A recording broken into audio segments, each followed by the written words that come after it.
Boa tarde, pessoal. Meu nome é César Mello, sou advogado especialista em Direito Público. E esse vídeo é a parte 3 da análise do recurso administrativo que eu apresentei na Polícia Federal. Tá? Continuando aí a leitura, quem não assistiu tem 2 vídeos antes. Tá? Quem não assistiu, por favor, curte aí no sininho, né? Clique no sininho para estar inscrito e receber as notificações. Se inscreva no canal para ver mais conteúdo como esse, né? Explicando e trazendo algumas considerações, tá? Eu vi um pessoal aí que comentou no meu vídeo dizendo que o delegado indefere o meu pedido porque eu sou debochado. Isso não faz o mínimo sentido, tá? Por quê? Então todo mundo é debochado, porque se o delegado indefere o meu pedido porque eu sou debochado, então por que ele indefere o resto do pessoal que é obediente, né? Não, eu sou debochado porque eu tenho condições de ser debochado, justamente pelo fato de que em virtude da minha atuação, eu tenho conhecimento suficiente para saber que o delegado está errado, sem sombra de dúvida, o que me permite debochar da atitude dele, porque eu sei que está errada, certo? Na minha atuação, eu procuro agir dessa forma. A primeira vez eu peço com cordialidade, a segunda vez eu peço sem cordialidade e na terceira vez eu peço a tutela jurisdicional e daí vem ordem do juiz, entendeu? Então, o meu nível de deboche, ele é diretamente proporcional ao nível de descumprimento da lei que a autoridade em questão coloca, né? Por exemplo, se eu eu fui lá pedir posse de arma, certo? Aí a moça disse, porque o delegado não está deferindo, né? Você não quer fazer de outro jeito? Ela indicou, inclusive, enganar o delegado, dizer que é outro endereço. Não, eu não quero. Eu quero que ele cumpra a lei, certo? Eu só estou sendo debochado e depois eu vou passar para o modo deixar de ser debochado e ser litigante, né? E daí fazer um oficial de justiça ir lá e dar ordem no delegado se ele não deferir o recurso, certo? Então, é o uso progressivo dos elementos disponíveis, certo? Quem esteve pessoalmente comigo em alguma repartição sabe que eu sou uma pessoa extremamente educada, extremamente solícita. Eu acho que as pessoas até estranham, falam, nossa, o cara lá no YouTube lá manda todo mundo tomar no zóio aqui, fala por favor, obrigado, com licença, etc, né? Justamente por causa disso. Porque eu primeiro trato as pessoas com cordialidade. Quando a cordialidade não funciona, eu não vou continuar com cordialidade, ué. Né? Quer receber cordialidade? É só não ficar inventando folclore tirado da bunda. Peço cópia capa a capa, me dê a cópia capa a capa. Pronto, vai ser tratado 100% do tempo com cordialidade. Peço a posse de arma a partir da 5ª arma. Olha, nós não podemos deferir a 5ª arma porque o decreto diz que é só até a 4ª arma. Maravilha! Talvez eu não soubesse da regra do decreto. Vou verificar a regra, é verdade? Vou mantendo a cordialidade. Agora, a lei diz, você tem direito a 4 armas, independente de comprovação, eu chego lá, o cara fica inventando folclore, a cordialidade acaba. Cordialidade acaba. Tá? Eu aprendi a ser debochado, afrontoso, etc. Porque quando eu comecei a advogar, eu era um cara extremamente cortês. Tá? Eu tratava todo mundo com cordialidade. Aí o que eu consegui com isso? Eu consegui a tentativa de homicídio, né? Sendo cortês, solícito e amigável com todo mundo. Né? Que eu consegui a arma apontada pra minha cara que só não disparou porque eu impedi, certo? Aí eu acho que esse negócio de ser cortês, solícito e amigável o tempo todo não tá funcionando, certo? Então, pro amigo aí que acha que vai ser deferido se for cortês, amigão, pode dar a bunda pro delegado que ele não vai deferir porte pra você não, tá? Então, voltando à análise. Eu terminei falando da pirâmide de Kelsen, né? E eu apontei aqui no recurso que eu estava perguntando qual o fundamento legal, né? É isso que eu acabei de falar.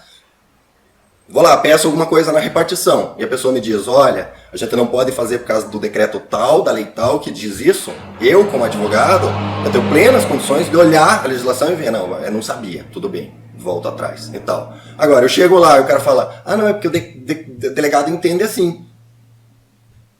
Como o delegado entende, não me interessa. Interessa o que diz a lei, né? Ele tem que cumprir a lei. Se não tem fundamento legal, eu não sou obrigado a ser cortês, né? Quem está sendo descortês é ele, né? Então, eu coloquei aqui, qual o fundamento legal? O fundamento legal é legislação mesmo e não simulacro, né? E coloquei aqui a pirâmide de Kelsen e disse, no presente caso, temos 2 regulamentos primários que não podem ser contrariados por nenhuma norma infralegal. A Lei 9.784, que trata do direito processual aplicável, que é aquela lei do processo administrativo, e a Lei 10.826, que trata do direito material, ou seja, o Estatuto do Desarmamento. Abaixo dessa legislação, por autorização expressa da Lei 10.826, ou seja, a Lei 10.826 disse assim, ó, olha, as regras que eu vou pôr são essas, certo? Cabe ao presidente, ao chefe do executivo, criar o resto das regras como bem entender, certo? Foi isso que a lei fez. Por que foi feito? Porque na época eles não conseguiram aprovar todas as restrições da lei, não passou no Congresso, certo? Aí o que eles deram? Eles deram na mão do Lula, porque daí o Lula ia complementar as restrições através de decreto. Quando o Lula enfiou restrição em decreto, pôde. Aí o Bolsonaro tira as restrições através do mesmo caminho e não pode. Não faz sentido, entendeu? A ideologia do delegado é irrelevante. O que é relevante é a determinação da lei. A lei disse calibre, quantas armas, como é que compra, qual que é o teste, é o chefe do executivo que vai determinar via decreto. O chefe do executivo diz o seguinte, são 4, independente de prova de efetiva necessidade. Cabe ao delegado dizer que ele não tem necessidade com prova documental, texto literal do decreto, certo? Não tem o que se fazer, né? A instrução normativa é irrelevante. Então tá, a regulamentação realizada pelo Poder Executivo, a época do pedido era 9.785 e atualmente, quando eu estou apresentando o recurso, 9.845, que, na verdade, no que diz respeito ao pedido de posse, não mudou nada, certo? Ambos os decretos outorgaram à Polícia Federal discricionariedade limitadíssima no que se refere à posse, com o fim específico notoriamente declarado pelo presidente da República, emissor do decreto, de facilitar a aquisição. Tá? A gente tem aqui, no presente caso, uma situação que é rara, que é o seguinte, a gente tem tanto a lei, quanto o sentido da lei expressamente declarado por quem redigiu a lei. Lei, no caso que eu estou falando, lato sensu, o decreto, certo? Ou seja, o presidente disse, olha, eu vou fazer um novo decreto, e o novo decreto é para facilitar. Ué, não cabe interpretação, certo? Se ele tivesse só feito o decreto, de repente até poderia ter a interpretação do delegado dizendo assim, não, veja bem, não foi bem isso que o decreto quis dizer. Não, o presidente falou, deu várias entrevistas, falou várias vezes, falou, o decreto é para facilitar, certo? Se o texto leva a crer que é para facilitar, e quem escreveu o texto já deu várias declarações dizendo que é para facilitar, então é para facilitar, não tem que ficar inventando moda, certo? É inclusive insubordinação funcional ficar criando dificuldades, sendo que o emissor do texto já falou, é para facilitar. Então, dentro desse contexto, realizando controle de legalidade, temos que abaixo dos decretos, hierarquicamente inferiores, eles devendo total obediência, teríamos os atos infralegais, cuja ordem hierárquica pode ser assim colocada. Considerando que o fundamento legal, SIC, né, a gente usa SIC para demonstrar que está errado, entendeu? Não é fundamento legal, certo? Por isso que está entre aspas. Do indeferimento é a instrução normativa, é importante a verificação da posição da referida normativa na hierarquia, bem como a função da referida norma para fins de evitar o cometimento de futuro crime de abuso de autoridade. Tá? Porque o que eu estou dizendo? Eu já disse antes, no vídeo anterior, né, que, segundo o crime de abuso de autoridade, se você começar a exigir coisa que não está na lei, certo? É, em tese, crime de abuso de autoridade. Se você tem uma instrução normativa que viola a lei, mesmo que você siga a ordem da instrução normativa, você está cometendo crime de abuso de autoridade. Até porque, teve também comentário no vídeo anterior, ah, mas o funcionário público é obrigado a seguir a instrução normativa. Sim, mas ele é obrigado a seguir primeiro a lei. Em havendo dúvida, o que deve o funcionário público fazer? Pelos canais devidos, que eu não sei quais são, porque eu não sou funcionário público, mas eles existem, ele deve solicitar à chefia a revisão da norma. Ele deve dizer, olha, vê a instrução normativa, mas eu sei, porque eu li, porque eu tenho 2 olhos. Para passar no concurso eu tive que provar que eu sabia ler e escrever. Então, eu li e entendi que a instrução normativa que está me comandando, ela afronta a nova legislação. Então eu, como funcionário público, acho que é suscitação de dúvida, deve ter algum nome lá. Ele tem a obrigação de pedir a revisão da normativa para a chefia. Mas o que não pode é simplesmente dizer, a instrução normativa mandou, eu só sigo a instrução normativa. Não tem obrigação de dar cumprimento na lei. Tá? Isso não faz sentido. Até porque é o seguinte, quando é para retirar direito, aí eles não precisam de instrução normativa, de portaria, de DIEX, de e-mail da chefia, não precisa de nada. Entendeu? Até porque assim que foi revogado o decreto, eles precisaram de instrução normativa para negar os portes? Não. Foi revogado o decreto, saíram indeferindo o porte a torto e a direito. Certo? Então, essa historinha de que, ai não, mas ele está vinculado à instrução normativa, é historinha. tá? Está vinculado à instrução normativa, vírgula, certo? Isso é desculpa de quem não quer cumprir a lei, certo? E daí eu trago aqui uma autora que analisou um estudo específico sobre a instrução normativa e definiu aqui o que é a instrução normativa dentro da pirâmide de Kelsen, dentro da hierarquia das leis, e ela trouxe aqui, ó, a instrução normativa pode ser definida como um ato puramente administrativo, uma norma complementar administrativa tão somente. Esta tende a complementar o que está em uma portaria de um superior hierárquico, num decreto presidencial ou uma portaria interministerial. E daí segue lá pra frente, desta feita, a instrução normativa diz o que os agentes daquele órgão público devem seguir, executar, fazer ou respeitar. Desta feita, a instrução normativa, na verdade, se trata de pouco mais que uma ordem verbal dirigida ao superior hierárquico e a seus subordinados. Ou seja, a instrução normativa é ordem do chefe para os seus subordinados. Não dá para criar obrigação, não dá para criar pendência. É ordem do chefe, do funcionário, dentro da estrutura hierárquica da burocracia a que eles estão sujeitos, entendeu? Não cabe criação de obrigação nenhuma para o particular em instrução normativa. Ah, mas o decreto não explica muito bem. Requeram a emissão, por exemplo, de uma portaria direto pela chefia, certo? Pelo chefe do Poder Executivo. Instrução normativa, criar obrigação para os particulares, excede em muito o que é cabível dentro de uma instrução normativa. Tá? E daí eu sigo aqui. Portanto, não pode, sob hipótese alguma, criar obrigações aos particulares que estão estritamente submetidos à lei. Assim, analisando o fundamento de existência da Instrução Normativa 131/2018, verificamos que esta se encontra tacitamente revogada pelo Decreto 9.845, dado que seu fundamento de existência não mais subsiste. Né? E daí eu aponto que a Instrução Normativa, no caso, ela leva em consideração a Lei 10.826 e o Decreto 5.123, que foi revogado, certo? A revogação em si do Decreto 5.126, ele não levaria a revogação da instrução normativa automaticamente por conta lá da recepção. O problema é o seguinte, o Decreto 9.845, ele subverte a intenção, certo? O Decreto 5.123, ele tinha como objetivo dificultar e impedir o acesso às armas. O Decreto 9.845, ele tem o objetivo de facilitar o acesso às armas. Então, como a instrução normativa ainda tem o espírito de dificultar, fica difícil de dizer que a instrução normativa foi recepcionada. É urgente que a Polícia Federal emita nova instrução normativa, certo? De acordo com o Decreto 9.845. Né? Ou então, o agente da polícia, o delegado, seja quem for, abandone qualquer fundamentação legal na instrução normativa, certo? O que ele vai fazer? Tem que indeferir. Por que tem que indeferir? Artigo tal da instrução normativa. Ótimo. Vejam onde é que esse artigo tal se encaixa no decreto. Não encaixa no decreto. Inclusive no decreto tem um artigo falando exatamente o contrário. Maravilha. Abandona a instrução normativa nesse ponto e aplica o decreto. Resolvido, certo? Não é um bando de macaco adestrado, certo? Que só consegue fazer uma coisa a vida toda. Né? Mudou a regra, tem que sentar a bunda, tem que estudar, tem que ver a nova regra. Porque se for para ficar aplicando sempre a mesma coisa, a gente substitui, contrata um monte de macaco adestrado aí e põe no lugar de vocês, certo? É obrigação. Senta, lê, o novo decreto diz outra coisa, aplica o novo decreto, deixa a instrução normativa de lado, né? Não custa. Com certeza, os servidores públicos têm plena e total capacidade de fazer isso. Só não fazem porque não querem. Então eu continuo aqui explicando que a IN ela se tornou inaplicável, né?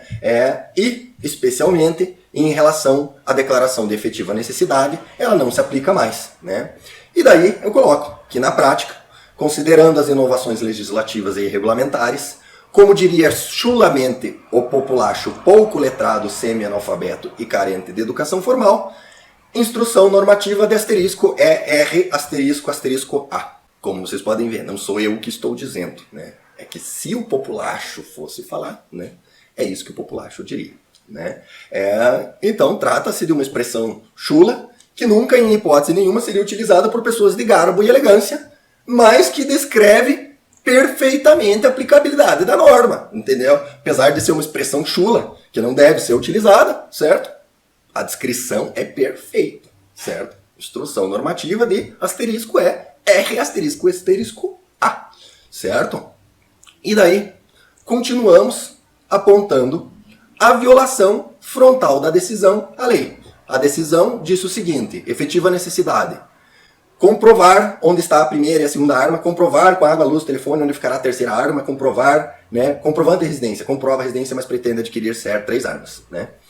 E daí eu digo, o equívoco é evidente, né? Presume-se, dada a parte a fundamentação apresentada, que não cita o fundamento legal nem a adequação destas aos fatos, em evidente fronte ao artigo 50, parágrafo 1º da Lei 9.784, tá? Que eu coloquei aqui uma notinha do rodapé, que eu disse: note-se, o recorrente poderia adotar o mesmo estratagema do servidor e simplesmente informar que a lei determina que, deixando o servidor a tarefa de identificar qual lei, em qual artigo, há fundamentação, porém, por uma questão de lealdade procedimental, indica exatamente o fundamento legal de suas afirmações, tá? O que eu tô querendo dizer aqui? É o seguinte: os caras pegam, indeferem as coisas, dizendo assim: não seguiu a instrução normativa 131/2018. Aí você vai ver a instrução normativa, ela tem 327 artigos, falando de 1 milhão de coisas diferentes, certo? Como eu expliquei, boa parte tacitamente revogada. Como é que eu vou saber qual parte que eles disseram que não cumpre? Bola de cristal, entendeu? Não, eles precisam dizer, certo? E da onde que eu tiro que eles precisam dizer? Eu tiro do artigo 50, parágrafo 1º da Lei 9.784, tá? Por quê? Porque esse artigo, o parágrafo 50 da lei, ele diz exatamente o seguinte: os atos administrativos deverão ser motivados com indicação de fatos e dos fundamentos jurídicos quando neguem, limitem ou afetem direitos ou interesses. Ou seja, quando eu peço porte, a decisão que indefere o meu porte, ela nega, limita ou afeta um direito, certo? Isso significa que o artigo 50 se aplica perfeitamente porque o pedido de porte é um processo administrativo de cunho federal, certo? E o que diz o parágrafo 1º? Ele diz o seguinte: a motivação deve ser explícita, clara e congruente, podendo constituir em declaração de concordância com fundamentos anteriores, pareceres, informações, decisões ou propostas, que neste caso serão parte integrante do ato, tá? Se vocês lembrarem, o caput diz o seguinte: indicação de fatos e fundamentos jurídicos. O fato é não... Então vamos voltar aqui ao requerimento, certo? A indicação de fato é isso aqui, ó. Necessita comprovar onde está a primeira arma, etc, etc. Comprova a residência, mas pretende adquirir 3 armas, tá? Isso é indicação do fato, certo? Então ele está considerando. Olha, o cara quer comprar 3 armas, mas não disse aonde que estão as armas, onde é que vai guardar as armas, não disse se vai enfiar no fiofó, não disse se quer dar de Rambo. Esse é o fato. E o fundamento jurídico, qual que é? Não tem. Entendeu? O fundamento jurídico tem que ser assim, ó. Disse que quer comprar 3 armas. Nos termos do artigo X da... Não pode ser instrução normativa, porque, como já dito repetidamente, instrução normativa de cu é rola, certo? Então tem que ser nos termos da portaria, né, autorizada pelo decreto, que foi autorizada pela lei. De preferência, nos termos do, no caso específico do Estatuto de Desarmamento, decreto. Nos termos do artigo tal do decreto. Por que não faz com base nos termos do decreto? Porque o decreto fala o contrário.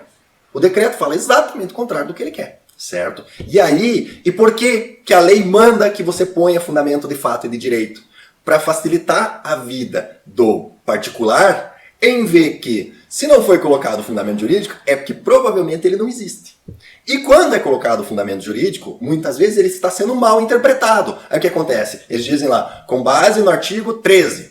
Aí normalmente você vai lá ler o artigo 13, realmente diz o que o cara quer dizer, mas aí embaixo tem parágrafo 3º. E ele fala exatamente o contrário do que o cara disse, entendeu? Porque normalmente tem uma exceçãozinha que eles ignoram para te indeferir, certo? Então, para que serve esse comando do artigo 50? É para você poder controlar, sem ser advogado especialista em direito público, né? Eu consigo saber que está errado, porque eu conheço toda a legislação. O cara que é leigo, que conhece, por exemplo, de arma, mas não conhece da legislação, se não tiver um fundamento jurídico, ele não consegue nem checar se está certo ou se está errado, certo? Então, o ato administrativo de negativa, ele obrigatoriamente precisa dizer assim, fato tal, ou seja, aconteceu isso, e a decisão é essa, porque a lei diz isso. Se não tiver assim, está errado. Inclusive, cabe um recurso só para pedir que o cara junte o fundamento jurídico. Seria uma espécie de um embargo de declaração. Você diz, ótimo, negou, maravilha. Me diga por quê. E daí me devolva o prazo. Porque se você nem sabe, nem teve acesso à legislação que fundamenta, você nem tem como recorrer. Você está com meia decisão. Você sabe que o cara não quer, mas você não sabe por quê. Quando você vai recorrer, o importante é você saber por quê, né? A opinião dele é relevante, certo? Então, guardem o artigo 50, porque ele aparecerá novamente nesse recurso um pouquinho mais para frente. Vocês precisam aprender a usar o artigo 50, que é um dos mais importantes. Se você não souber nada de direito administrativo, guarde. Artigo 50, parágrafo 1º da Lei 9.784. O agente público é obrigado a me dizer, aconteceu tal coisa e eu decido isso por causa da lei isso. Se não tiver isso, tá errado. Tá? Não precisa ser especialista, tá errado.